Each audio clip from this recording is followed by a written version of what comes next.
Hello, this is Dr. Cox from Alpine Pediatrics here with another update. A lot has happened in the last week, and I'm sure you've got lots of questions.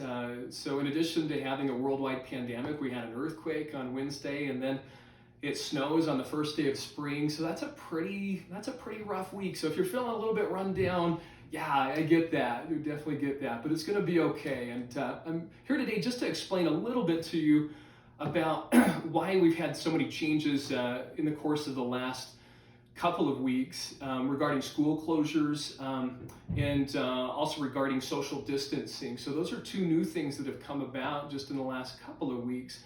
And I want to explain to you why the public health department, both at the state level and also nationally, why they're doing these things. So I've got a little object lesson that I want to use today. This cup represents the capacity of our hospitals here in Utah, including the intensive care unit capacity. This water represents the number of patients who have to be admitted to the hospital. And these little holes at the base of the cup represents patients who are discharged from the hospital. So on just a regular basis, our hospitals function by daily admitting patients to the hospital. And then daily, there's a certain number of patients that are discharged from the hospital. So you can see in this example, so patients are admitted, but they're discharged from the hospital. And the hospital capacity is well above what our needs are. Now, in this case, we have a new virus that is circulating that is causing a lot of people, specifically old people, those 70 or older, or those with chronic illnesses, to need hospitalization and sometimes intensive care unit hospitalization. So when you insert that into an existing hospital, then essentially we're increasing the number of patients that come to that hospital. So we do that by increasing the amount of water coming in. So for some point, the hospital can keep up with that. But at some point, if we don't do something to slow the spread, then we get to a point where the hospitals are completely overrun and they can't keep up with the number of patients that need hospital care.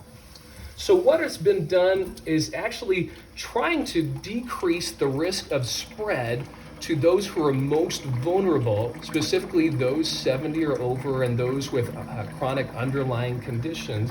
We're trying to slow the number of sick patients so we can keep well below that level at which we overwhelm our hospitals.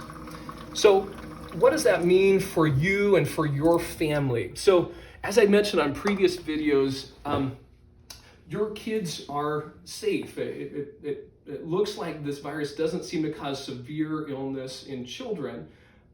So the reason for the school closures wasn't necessarily so much that we're concerned that kids are going to get really severely ill, but it's more so we're trying to prevent spread of this virus in the schools such that these kids don't go home and infect their grandparents, their aunts and uncles with this virus. Social distancing accomplishes the same thing. It essentially decreases the transmission of the virus in everyday encounters and allows us to keep the virus circulating at levels that are low enough that we won't overwhelm our healthcare system. So hopefully that helps you to understand what is being done. And we'll have further updates for you going in the future. As far as what we're doing here at Alpine Pediatrics to keep your kids safe, as I mentioned in previous videos, we have 5 total clinics. And one of those clinics, our Orem clinic, is seeing all of our patients who have fever or cough. So if your child has fever or cough, we're going to make an appointment with you for you at our Orem location, or we're also doing telehealth visits for those kids as well, and be happy to see your kid through telehealth. For our other 4 offices, including our Pleasant Grove, Saratoga Springs, Traverse Mountain, and Lehigh offices, that's going to be, it's business as usual. So bringing your well child in here for their routine checkups, for their vaccines, you shouldn't feel at all concerned about bringing your child in. We're also instituting just a mobile check-in process so you can check in just from your car and we're going to bring you just right back instead of having you wait in the waiting room. Again, we're doing that just to provide protection for you. We recognize and we take our job seriously to protect you and your children.